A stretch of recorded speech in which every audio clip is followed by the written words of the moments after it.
Hello and welcome to the AVForums podcast for Wednesday the 29th of July. It's August next week. Guys, what the hell has the year gone? Joining me, assistant editor Steve Withers. See, be a thinker, not a stinker. Games editor Mark Botwright. To me, it's Thursday. And audio reviewer Ed Selley. Adrian! That was sloth. I thought it was Chewy. I enunciated a D and an R. Right, welcome back to the AVForums podcast.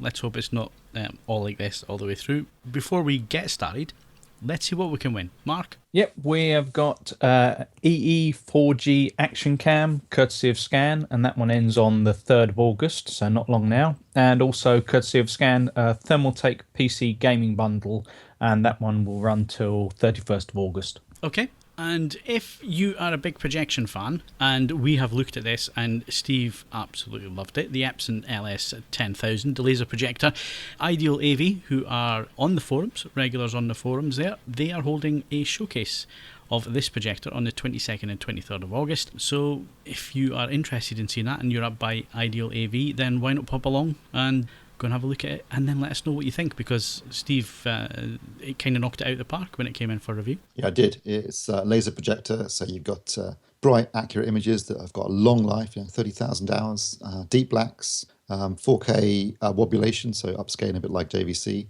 And I was really impressed with it. Lovely projector. So yeah, go along, check it out. Check out the future of projection laser. That's the way forward. Freaking lasers. Yeah, we're just missing the sharks, that's the only thing. And if you want the full details of everything that's happening there, because it's not just the LS10000, there are other products being shown at that event, JL Audio, Oppo, and a couple of other things. Head along to the Shows and Events forum, and the thread is in there. It's entitled Ideal AV's Epson Showcase. Right, so let's move on with hardware news. And YouTube and Netflix are driving broadband traffic. Now, this kind of follows on from what we were discussing last week, guys. So, Steve, why don't you give us the gist of what this is all about? Well, basically, they were saying, and I suppose this doesn't come as a massive surprise, but the majority of broadband traffic is now video, specifically YouTube and Netflix, driven by the fact that broadband speeds are much faster, compression's much better, and people are using their mobile devices to watch video more and more often. You're getting more and more. Basically, the majority. I think, did they give a percentage of how much of it was? No, they don't. But the majority of broadband usage relates to video, and specifically Netflix and YouTube. And that wouldn't surprise me at all, because if I looked at my broadband usage, that about sums it up. I guess also because video is heavy in terms of the amount of content the size of the files that you're downloading, or the content you're streaming. Doesn't surprise me in that sense either. But certainly, if I look at what I do, apart from working on online, watching Now TV and watching Netflix, watching Amazon Instant, and YouTube, those are the ones that really do use it most of my broadband connection. But how do you manage that on the connection that you've got? I'm not too bad now. I'm getting a steady 6 megabytes a second at the moment, I think. Ooh. Reasonably, which is pretty good for out here in the sticks. I will test it. I'll tell you what, there's something occurred to me. I was watching, what was I watching? Monsters Dark Continent. Not a great film, I have to say. I was watching it on, and also watched the film Sabotage, the Arnie Schwarzenegger film. I was watching them on Netflix on that massive 75-inch Sony TV, the X94C. And I was thinking, you know what? The compression on Netflix is really good, because it looked excellent. It really, apart from in some of the darker stuff, like in some nighttime shots where you could see a bit of blocking and a bit of banding. But generally, the picture was stunning on that TV, and it's with my crappy connection. So hats off to Netflix and the other streaming services for being able to deliver such incredible picture quality, even over a very limited broadband connection. You surprised by this, Ed? Not really. Actually, as yesterday, as I posted, only partly in jest on my Twitter feed. Yesterday, I don't know if it was the same everywhere, but weather yesterday was dreadful. Trying to entertain a sub 2-year-old under those conditions. I found to my delight that someone had very carefully pieced together all of the episodes of season 1 of Thomas the Tank Engine into a single 2.5 hour YouTube video. Thanks very much. Piece them together because it has to be in a linear fashion. Otherwise, you can't hold on to the plot. You don't want to lose any of the plot twists. I promise you that. It was more specific. More that Mark, I don't have to queue them all up. I can just leave it to just roll for 2.5 hours. Oh, that's fantastic for a child. So no, that YouTube was saving the day yesterday, and although actually I watch less Netflix than I think I used to. My wife is still watching a great deal, and equally, if further, I mean, looking at the article that's going on about just other sources of on-demand viewing, the amount of stuff I'm watching via the Sky on-demand widget rather than live or even recorded onto the box's hard drive is extremely high. So yeah, it's going to be a major driver for traffic. Unsurprisingly, most of my traffic are files downloaded in terms of games. I think in the past few days I've probably downloaded best part of about 30 gig. So yeah, I'm not surprised though that for most people it is video, as Ed was saying. With regards to kids, you can park a kid in front of a laptop or a tablet or something like that now, and it's very easy. I kind of park my nephew in front of stuff like monster machines, and so it is always nice when someone does bother to actually tie together an entire series. But everything's network connected now, and everything has the ability seemingly to play your main apps, your YouTube and your Netflix and things, and Amazon and stuff like that. So yeah, it just seems like this is pretty much where you'd expect most of the traffic to be. I'm surprised that none of the free porn video sites are mentioned here. Is that like the darknet? Is that we don't mention that? But that must be a big factor. Well, you've got to think that every technology that there's ever been, that's the first industry to really sort of take hold of it and test it out and check that it all works. And nowadays, like I think it was you that told me this, Steve. You don't have to look far nowadays for porn, do you? Hang on, what did I say? Oh, it's some conversation we're having. No, I think the thing is though, yes, I'm sure lots of people do use the internet to access pornography. However, I don't think they do it for very long. I don't think watching porn is long. You don't spend 2 hours watching it, do you? 5 minutes is usually enough for me. So yeah, I think probably it might be used for that on a regular basis, but I don't think it's used for long periods. I hope not. Anyway, I don't think it's very good for your health really watching that for hours and hours and hours. Blimey. I mean, I wouldn't be so bad if it was good acting and storylines and plots and production values, but these days you don't get any of that. So who's saying I want to watch the rest of this now? What do you mean these days? No, with the 70s and the sort of the classic heyday of the 70s stuff. Films. I've come to fix your washing machine. I don't have a washing machine. Dang, dang, dang, dang, dang, dang, dang. But no, I would without dragging this further into the gut than it already is, I would disagree firmly with you on production values. But otherwise, yes, plot. No, there is no plot anymore. Well, you mean production values have got better?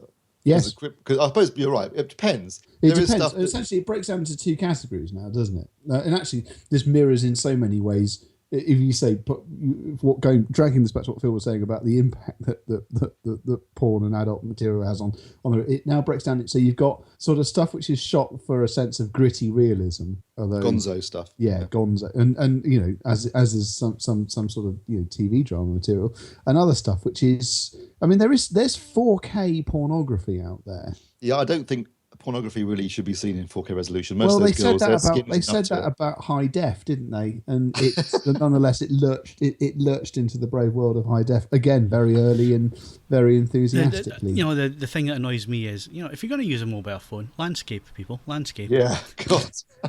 Yeah, okay. Ed, also, can they track that data though? Well, I can imagine yes, but I don't know if they care unduly. I should imagine these days, Mark, they know everything you're up to. Certainly Amazon seem to know everything I'm up to. I've only got to look at something online and suddenly they start trying to sell it to me. Very clever. Don't know how they do it, but they should probably, I think it must be attached to the NSA or something like that these days. Well, they had that idea for starting preempting deliveries before you've ordered. That was real.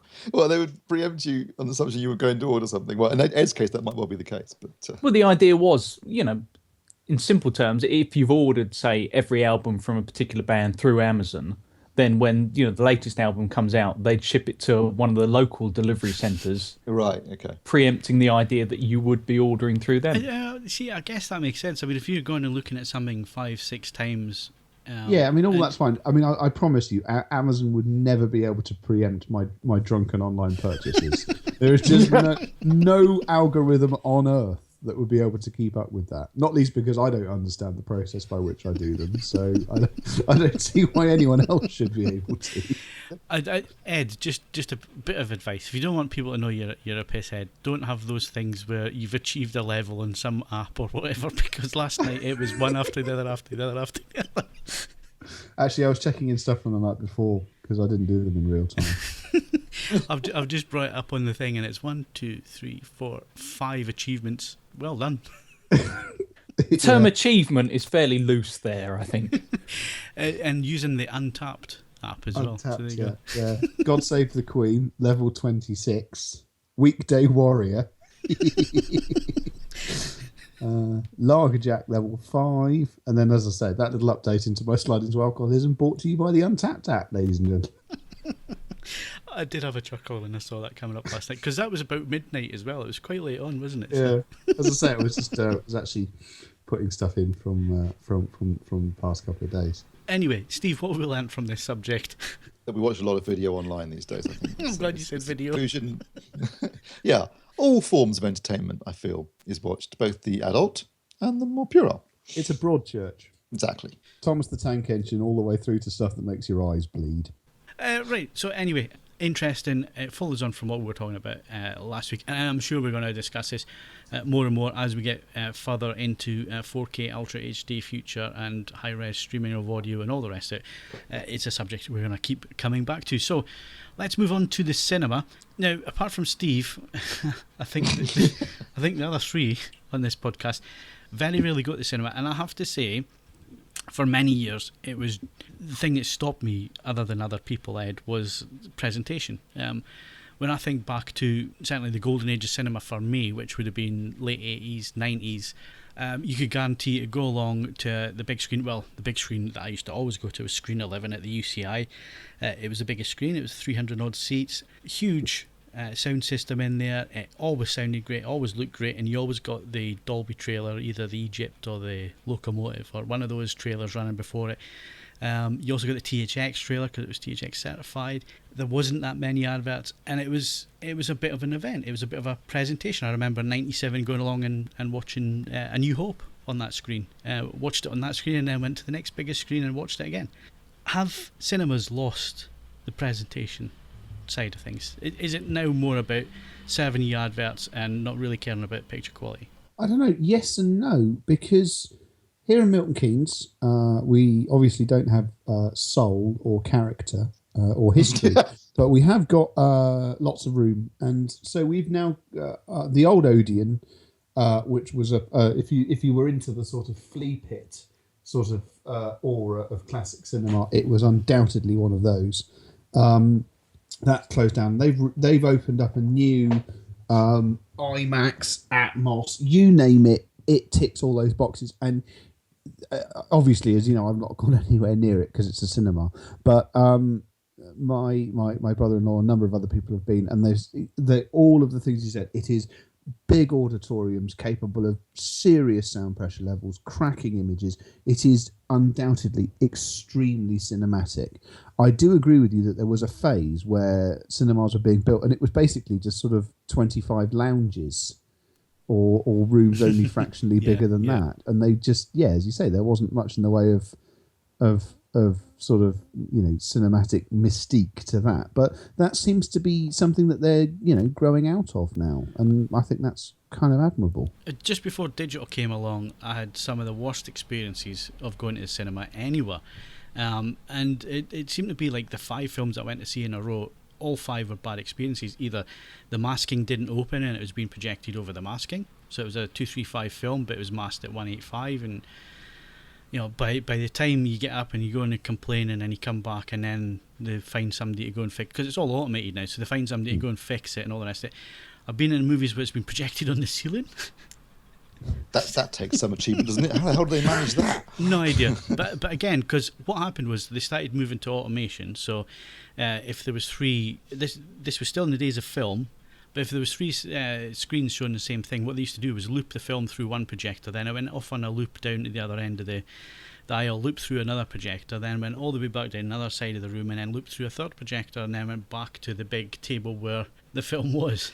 And it was all automated, so it started when it was supposed to start, and it just ran, and occasionally somebody would come along and make sure it was in focus. So you had all these things going wrong, and I lost faith in it and stopped going. For a long time I stopped going to the cinema because of the presentation. Mark, you ever had that? No. I've got to say, I don't think I've ever had a problem with the presentation there. My issue is more just that the experience of kind of draining experience of sitting through the adverts, previews, that kind of thing, just tends to kind of it kills my enthusiasm by the time the film started, I'm afraid.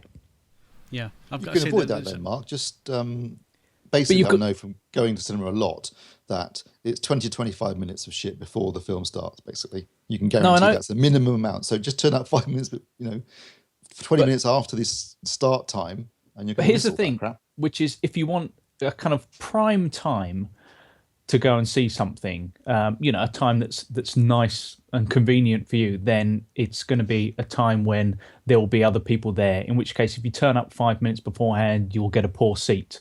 It depends. You can do an online. I'm talking about online booking where you can select get a seat reservation, and then just rock in. I suppose it's that. Mark, don't you know anything these days? Jesus. No, I'll tell you what annoyed me last time. I went there. I paid at one of these automated machines. When you say last time, when was this? This was 2004. No, it was about a year or so back. And then I paid on one of the automated machines outside, and I felt like just a granddad staring at this thing, just like, what? Take my money, please. And then one was at a smaller height, and I thought it was for children or something. But then why would they have credit cards? It was a confusing event. Wheelchairs, that's what that's for, you idiot. Oh, right. Yeah. I knew that. But then I buy the ticket. I go in, 5 minutes beforehand, and no one checked it for me. And I just thought, right, I've just burnt a £5 there. Be so lucky that it's just a £5. Yeah, that's a cheap. Where the hell were you going? When was that?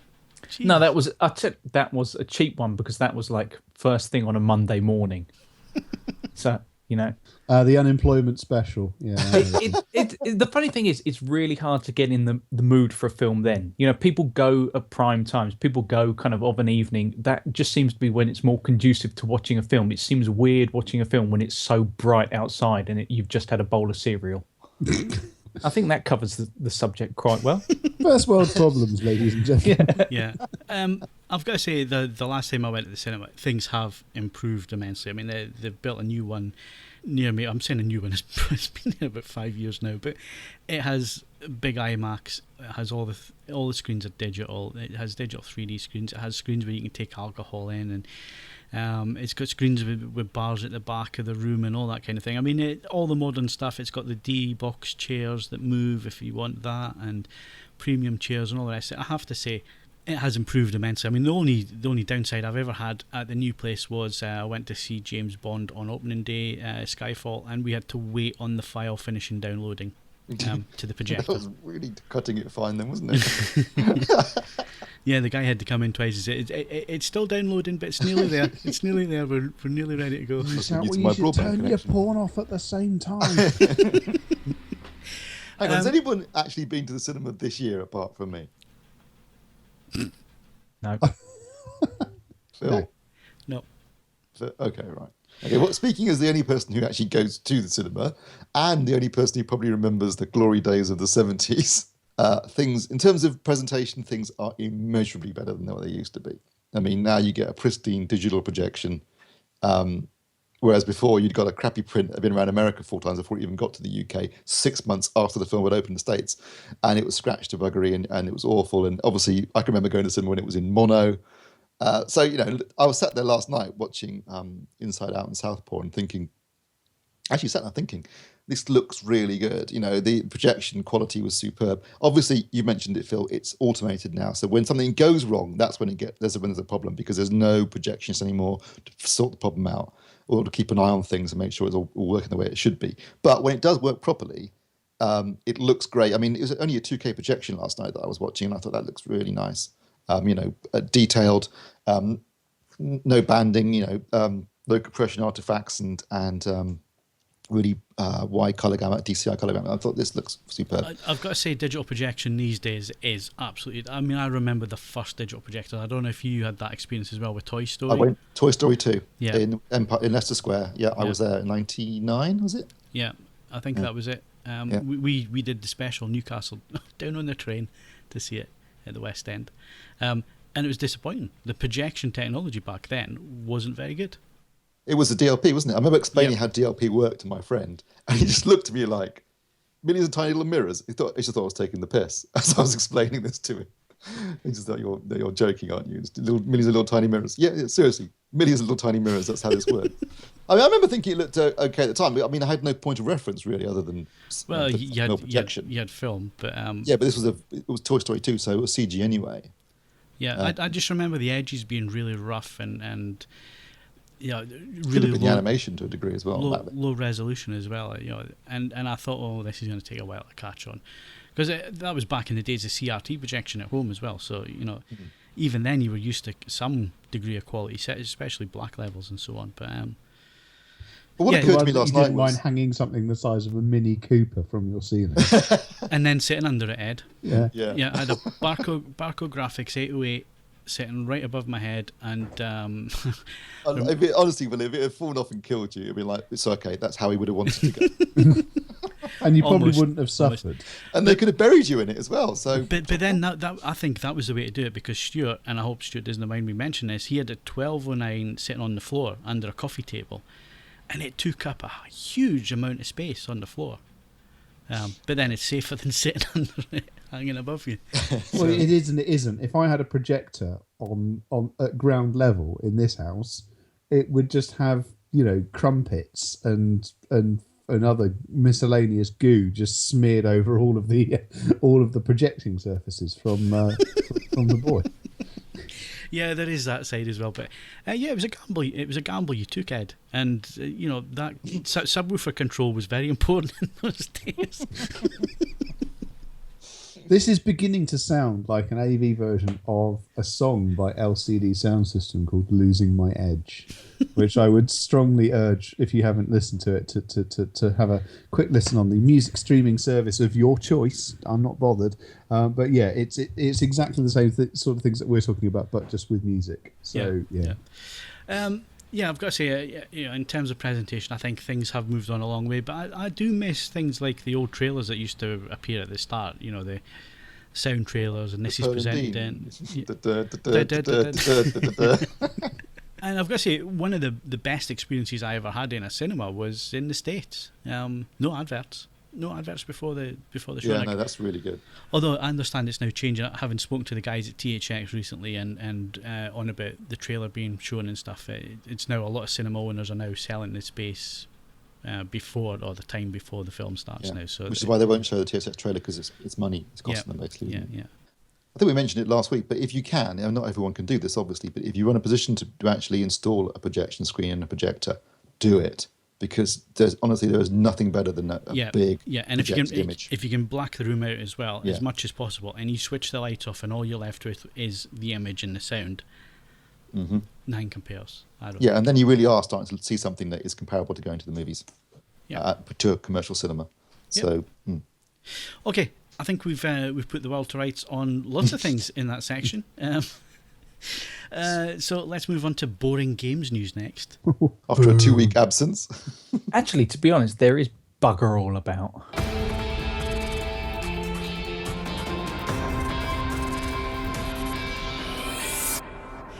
Right, Mark. You've got to do this in the voice of Hodge. No, I don't know if you were listening while you were away, but we all had goes at trying to be you under the games news. But you're back, so you can be you and tell us what's happening in games news. I'm afraid I've missed that, but I shall be checking those out. Yep, not a great deal going on at the moment. However, one little kind of interesting thing caught my eye this morning, which was Candy Crush is apparently the nation's favourite game. This is according to... What is Candy Crush? I never played it. I can believe that, because I gave my mum 2 years ago. I gave her an iPad for a Christmas, and I've been checking up how she's been using it and what she's been using it for. And my mum's in her 60s. Candy Crush and Facebook. What is it? What is a Candy Crush though? It's sort of a block breaking game. basically, for want of a better description. Put them in a line, they disappear. It's like Tetris. Well, they don't. It's kind of. Kind of. Let's just say it is, just so we can move this conversation on. It's a simple, brightly coloured puzzle game for touch Simple, devices. brightly coloured people. What are you saying about my mum? That she's brightly coloured. But she fits in with the market. This apparently, women and older gamers largely kind of swung this vote, and women were only 41% of those surveyed. It's a slightly misleading headline in the fact that I'm not fully sure how you quantify something as the nation's favourite game, because they say the score combines the percentage of past or present gamers who like each game at all with the percentage who like it most, which kind of seems a little bit like the kind of, the AV of this kind of. So is it favourite game or is it most played game? It's a combined percentage of those who like the game and those who like it most. So therefore, you're always going to get the one that is most ubiquitous, I would argue, come out on top. And something like Candy Crush, which, most people, if they've played it, they will say, yeah, I like it, because, it's a well-worked little puzzle game. Though I do question the validity of anything that has Zelda in last place, but that's just me. So was it alphabetical? No. Total, only 3.1% put Zelda.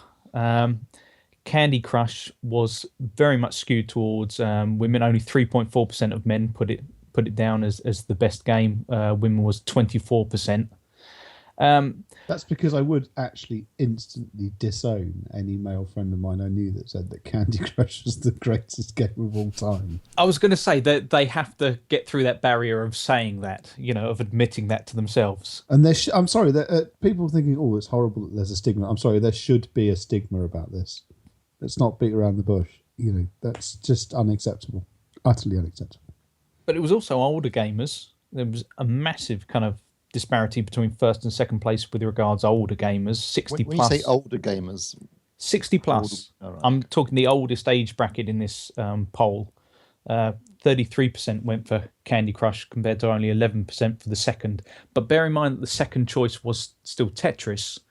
That kind of tells you where their allegiances lie there. There was also some interesting stuff about the console wars, which was better, the Mega Drive or the SNES and stuff like that. But it did kind of underline just how ubiquitous something like Candy Crush is, and just, for a game that, or King, the makers, valued at £4.2 billion in 2014.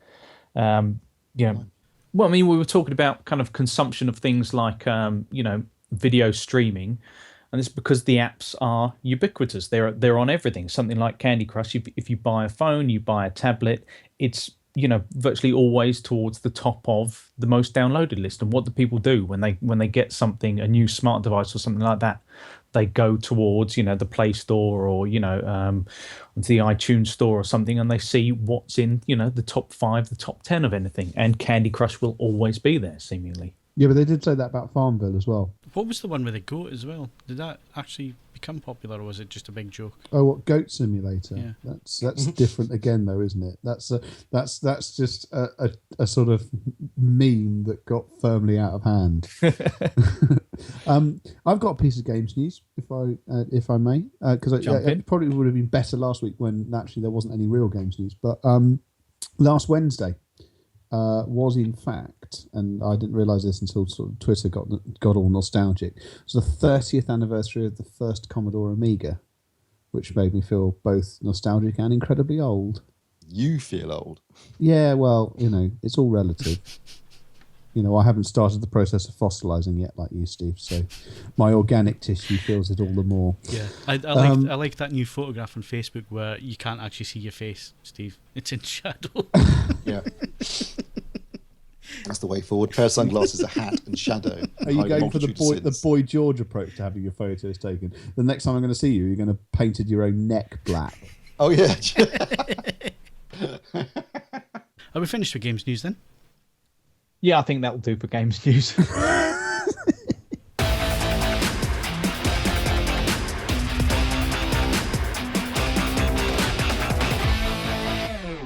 Right, Steve, what's at the cinema? This weekend, Phil, I saw Inside Out, the new Pixar movie, and also saw Southpaw, which is the new Jake Gyllenhaal movie where he plays a boxer. Inside Out, absolutely brilliant. I think Pixar have made a few duffers of late, but this is a return to form for them. It has all the things that Pixar do well. So there's emotion in there, there's laughs, there's an interesting story, there's great characters, there's incredible levels of imagination.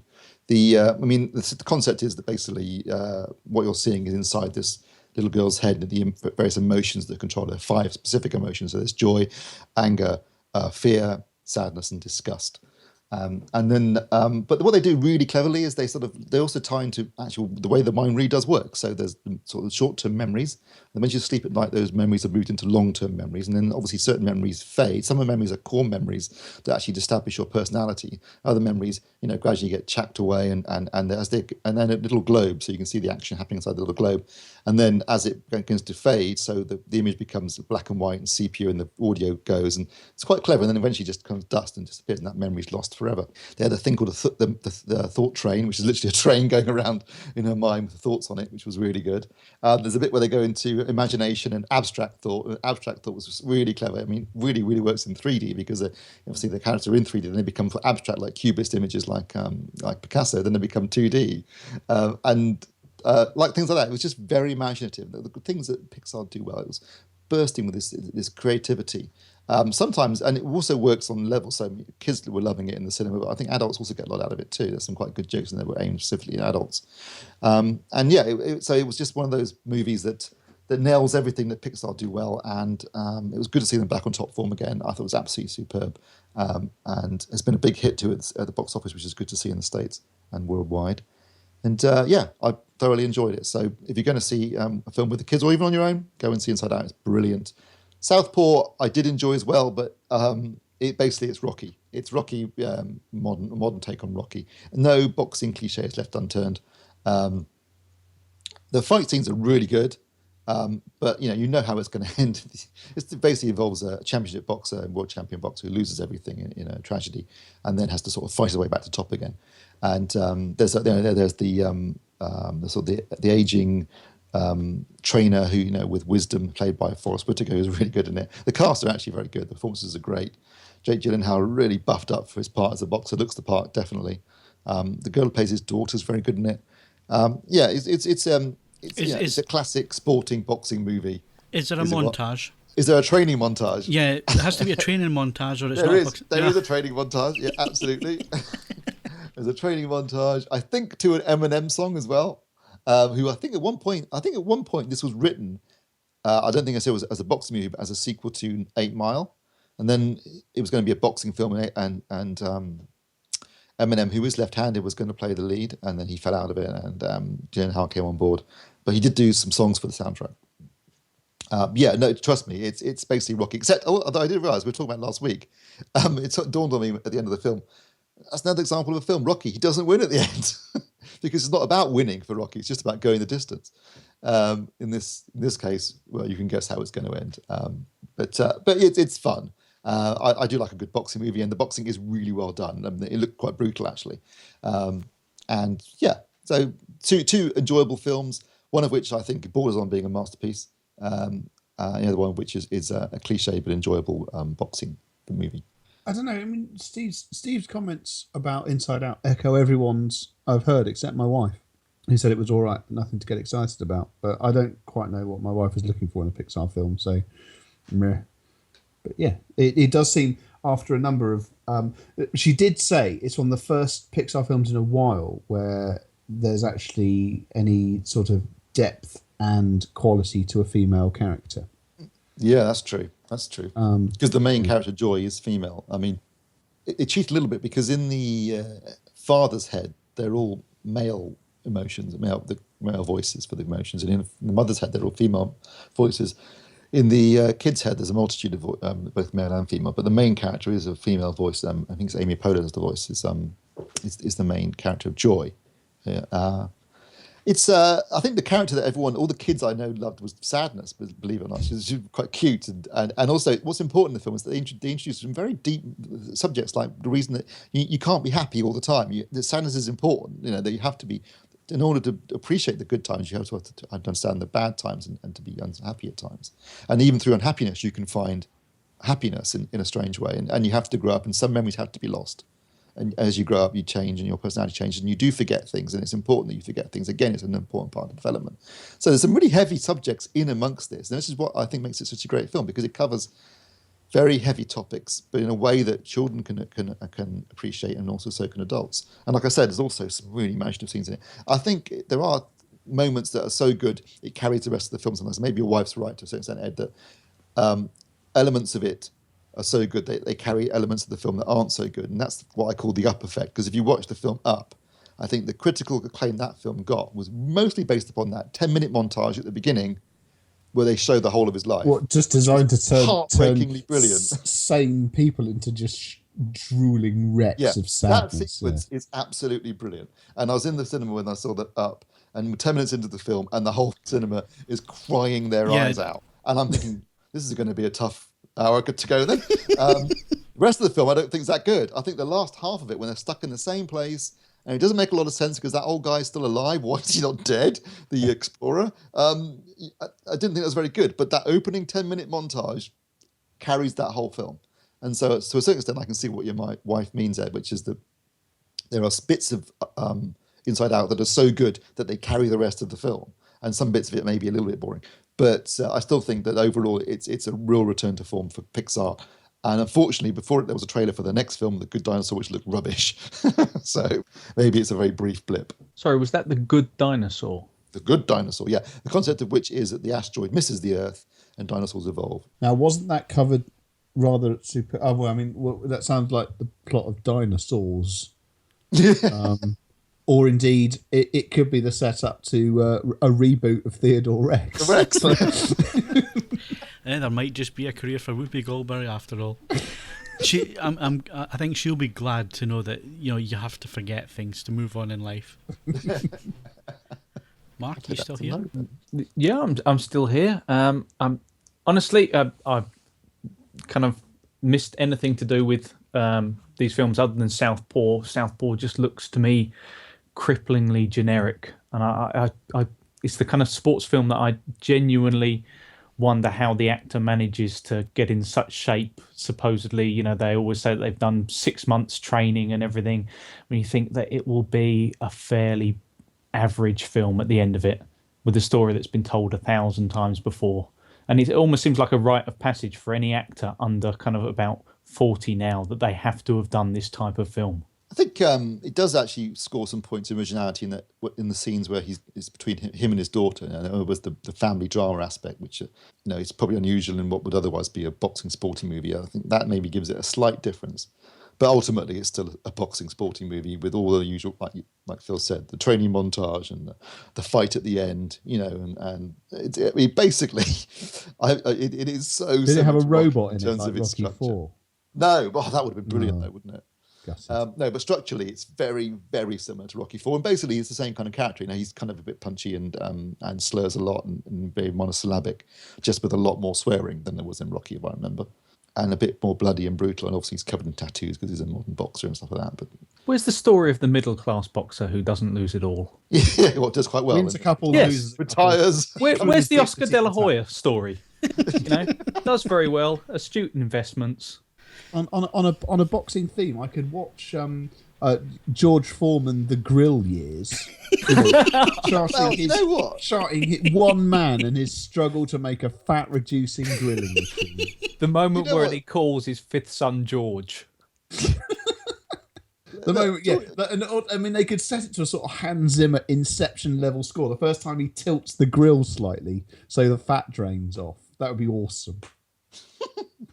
Right, shall we get back to the podcast thing? I suppose. Films opening this Friday probably got one of the most overrated, overcovered stunts ever, but it is quite impressive. The new Mission Impossible. Yeah, Mission Impossible Rouge Nation. That's probably going to say. Do it in a Connery voice. Yes. No, that's a bit of a tongue twister. Mission Impossible. I've got to say, every time I see Rogue now, I just think Rouge. But you're right, Phil. strapping him to the side of an aircraft and then taking off with him on the side is quite cool. I'm not sure what Tom Cruise is trying to compensate for, but he doesn't mind doing some quite impressive stunts. Have you was seen it the last film where he was on the outside of the Burj Khalifa, wasn't he? Yeah. Have you seen his 22-year-old PA?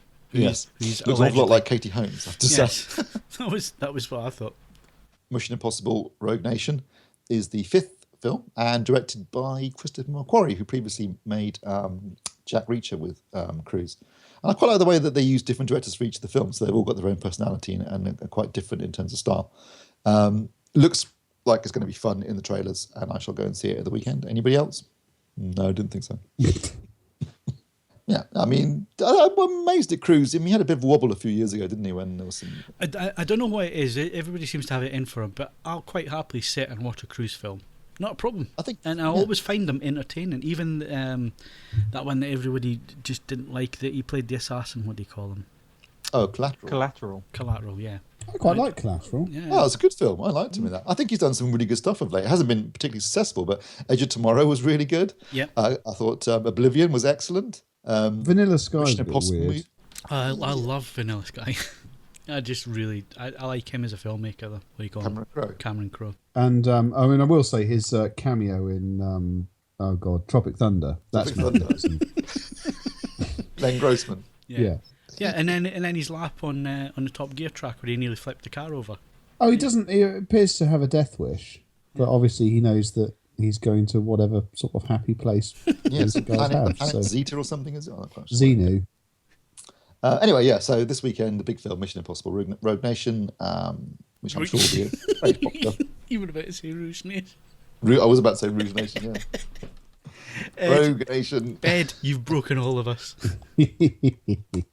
Speaking of successful films, as of this weekend, Jurassic World is now the most successful film of all time in America and worldwide, not directed by James Cameron. It just tipped past Avengers as the biggest money maker. I thought you were going to say the dinosaurs sunk Titanic. No, it hasn't quite reached Titanic yet. Right, Steve, Blu-ray Roundup. Quickly, we've got While We're Young, which I haven't seen, but I do quite fancy, actually. Naomi Watts and Ben Stiller play an aging couple who meet up with some young hipsters and sort of try and reclaim their youth. Looks quite funny. Wouldn't mind seeing that. Wildcard, Jason Statham action film, which I think Kaz reviewed at the cinema, said it was pretty mediocre, and he's a big Jason Statham fan, so if he thought it was mediocre, it must have been pretty poor. Seventh Son, which is another one of those lousy tween movies, young adult fiction adaptations with an impossibly decent cast for something as rubbish as that, including Julianne Moore and Jeff Bridges. And finally, and this is something that I didn't know was coming out, but I'm quite excited about because it comes out this week, is Quatermass. It's 1979 TV film they made, miniseries with John Mills as Quatermass. And it was shot on 35mm, so they've done an HD restoration for this. Probably I'm the only one who remembers this or even remembers Higgledy Piggledy Ringstone Round. Does anyone remember it? No, again, I would know them. What's that? I remember the Quatermass films, but I don't remember this one. This one was done. This was done as a conclusion to the film. Basically, it was written by Nigel Neal, and it was done as the final episode, if you like. I think it was even advertised as Quatermass: The Conclusion, and it takes place in a dystopian future where society is collapsing, and there's this alien invasion going on, and all these hippies running around. I believe it was actually written in the late '60s, which explains why there's hippies running around, even though it was filmed in the late '70s. But I remember as a kid, it really affected me. I found it really, really quite depressing and creepy and unnerving in a way that I don't think I'd experienced in something. I mean, I would have been about 11 or 12 when it was on TV. And it creeped me out massively. So I bought it on to see whether it was as good as I remember it being. But I remember at the time thinking it was really impressive for raising some quite interesting subjects, like, things like, I suppose when it was written, everyone was worrying about, price of oil and the collapse of civilization and that kind of stuff. And I think it's still valid today. So I'll be interested to see what that's like. Anyone out there who remembers it, please write in. Right, moving on quickly, Steve. Right, before we get on the main subject, the new SPECTRE trailer was announced, launched, released, set into the world. Got to say, didn't really get me that excited, if I'm going to be honest. I thought it looked great. There's nice physical stunts in there, proper real stunts. didn't give away too much plot whilst still in, kind of enticing and teasing you. It looked like there was a bit of an old school Bond villain's lair in the background in one scene. You had Christoph Waltz, who I assume is playing Blofeld, even though he denies it. He bloody better be. No white cat yet, but hopefully that'll be in at some point. It just looked like more of an old school Bond movie to me than recent Daniel Craig films have. Where it's been kind of a whole rebooting and a bit more like Bourne stuff. This looked more like a Bond film, and for me, and also there was a lot of overtones of Her Majesty's Secret Service in there too, which I really liked. Yeah, so I'm quite excited. I thought they played too much on that, but there you go. As Ed would say, and what would you say, Ed, about frocks and it being blown up? Well, they're just not blowing my frock up over much. No. Inadequate use of the word over much in life these days. What did you think?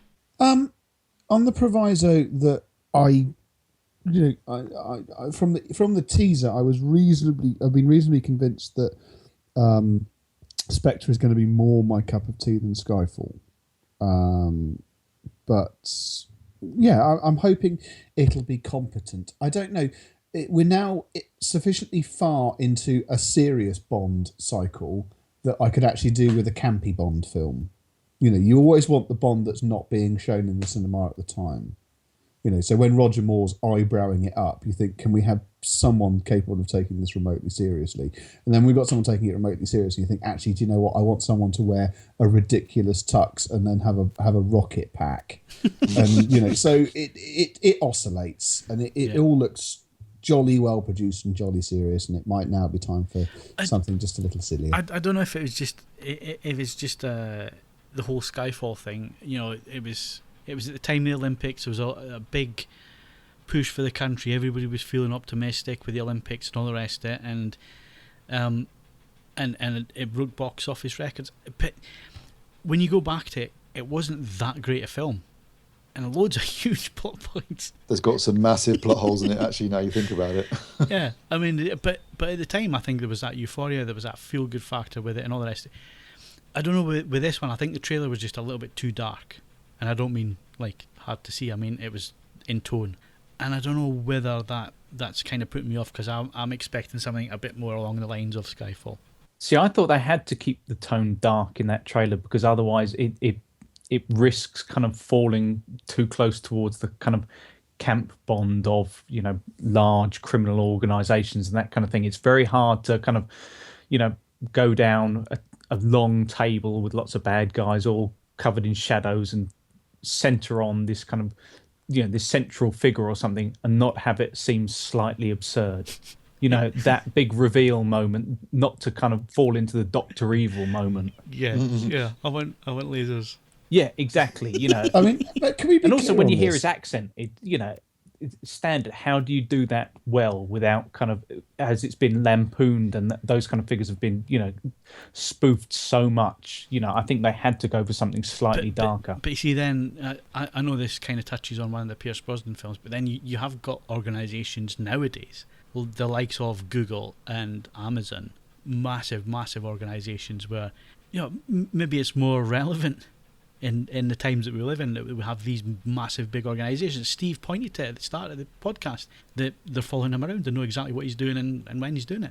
Can we just be clear on this, though? If we are talking, whilst they are camper than a field of tents, I defy you not to. It's Stromberg's submersible aqua battle palace, or whatever the hell he called it, and then Drax's space station. If you're going to have a Bond villain layer, you got to go balls out, go big or go home. And they really went with that. I admired that. I thought that was, I think that's quite. But yeah, it plays into the James Bond universe, and this is where we're going to move it on because obviously, Bond is not a spy in the traditional sense of it. He's not a spy at all. He's not a very good one if he is a spy. Has his cover been blown?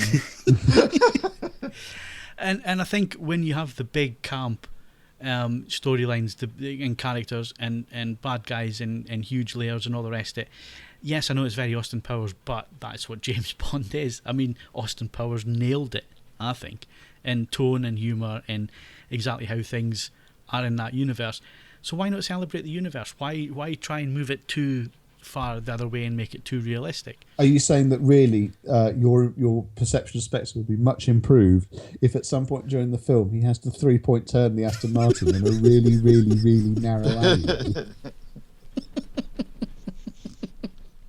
We at least should get a scene where he monologues for a long time, the villain, and allowing Bond thus escape from something, an elaborate way of killing him rather than just putting a gun to his head and pulling the trigger.